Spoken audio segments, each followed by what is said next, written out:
It seems as though Arch Manning is down to 2 schools. Well, actually 3, but in my opinion, there's really only 2. Stay tuned to find out. Whose world is this? The world is yours. The world is yours. It's mine, it's mine, it's mine. Whose world? So like I said, Arch is down to 3 schools. If you want to be realistic, 2. And he's taking all of his officials this summer. He's going to catch a couple games in the fall before he makes his decision. There is no timeline for Arch Manning. Now, the 3 schools are Alabama, Georgia, and Texas. And there's actually 2 other schools that's trying to make a late push, but in my opinion, I don't see them getting a real shot. But those 2 schools are Florida and LSU. But like I said, the 3 main schools I feel like Arch is focusing on is Alabama, Georgia, and Texas. And if you want to break down the percentages, in my opinion, of those schools actually getting Arch, I gave Alabama a 50% chance as a school to beat. I gave Georgia a 30% chance and Texas a 20% chance. Comment below which school you think has the best chance to land Arch. In my opinion, Alabama is the school to beat. But Georgia is right there, and Texas is doing some good things to keep them in contention. So first, Texas. When it comes to Texas, they're all in on Arch Manning. I mean, they're so in that they haven't actually offered another quarterback in this year's class. Which is actually, I mean, it's true, but at the same time, they technically have their quarterback for the future in Quinn Ewers. For those of you that don't know, Quinn Ewers just transferred into Texas as he's a former 5-star recruit who reclassified from the 2022 class to the 2021 class and actually went to Ohio State first, then transferred to Texas. So yeah, they haven't really offered a quarterback in this year's class, but they just got their 5-star quarterback. But hey, they haven't offered a quarterback for the 23 class because they're all in on Arch Manning. He's supposedly the only quarterback that they want, and they're going all out for him. And besides that, let's look over some things that Texas have going for him. First is Steve Sarkisian. Now, Coach Sarkisian is one of the first coaches to actually get in on Arch, dating back to his time at Alabama. And Arch seems to love Coach Sarkisian's play calling and his development of his quarterbacks on his resume. If you look at all the quarterbacks that Coach Sarkisian coached in his past, if I was a quarterback, I'll take a hard look at Coach Sarkisian as well. The list includes back in 2023, he had Carson Palmer. 2006, he had Matt Leinart. 2008, he had Mark Sanchez. 2020, he had Tua.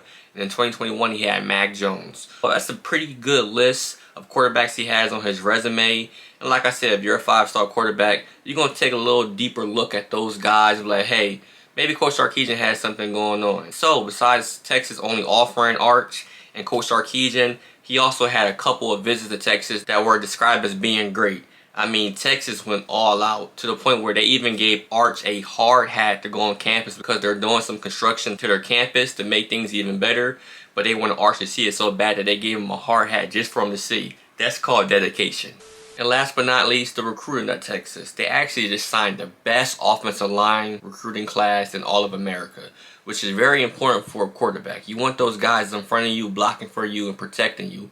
And Texas is doing a great job with the offensive line they just signed. Not only the offensive line, Texas also signed a real good class on the defensive side of the ball, which is the part of the team that gets the ball back for the quarterback or stops the other team from scoring and make the quarterback job easier if he doesn't score as many touchdowns or not. So the direction of Texas program is pretty positive. And like I said, I still feel like they're on the outside looking in, but the fact that they're showing a dedication of only offering Arch Manning in the 23 class and not any other quarterback, you know, I guess as a recruit, you see that as a positive, like, hey, this school really wants me. Now, there were rumors of Alabama, you know, not being in the race for Arch Manning anymore and reportedly going for other quarterbacks. And I actually made a video. If you haven't, go ahead and check it out. It'll be right up here on a quarterback that may be the guy for Alabama in some other people's eyes. And he goes by the name of Eli Holstein, who is actually a 4-star quarterback out of Louisiana, as Arch is. He's the 54th player in the nation, the 8th ranked quarterback, and the number 5 player from the state of Louisiana. If you haven't checked out that video, go ahead. A lot of Alabama fans seem a little mad because they all want Arch, and I'm here to tell you that yes, Alabama is the team to beat for Arch. But you know, a report came out that Eli Holstein, he was close to coming to Alabama, and he still is close. So I personally think that they would rather have Arch, but if Eli Holstein wants to commit, they'll take that commit as well. I don't see them taking both quarterbacks, but hey, if you think, go ahead and comment below your thoughts. And aside from Eli Holstein, Alabama obviously loves Arch Manning. And they've been on him from the beginning. And the things that Alabama has going for him is that Coach Bill O'Brien and the other assistant coaches are going all out.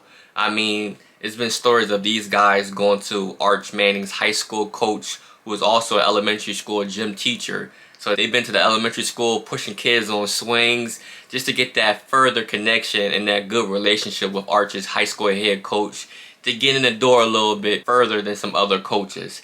You know, I don't know if I'll go to an elementary school and start pushing kids on swings or not, but hey, if that's what they think will help to get Arch Manning's commitment, so be it. And Arch has been to multiple practices of Alabama just to see how things are being operated at, hey, this is an NFL factory. And he also got to spend a lot of time with Heisman Trophy winner and potential first-round NFL draft pick of next year's NFL draft, Bryce Young. He got to sit down and pick Bryce's brain, whether it's watching film with him, going out to practice, see how he practices, and ask him many and many of questions. So I feel like Arch getting a connection and relationship with Bryce Young is nothing but positive. It only makes Alabama's chances of landing Arch even stronger.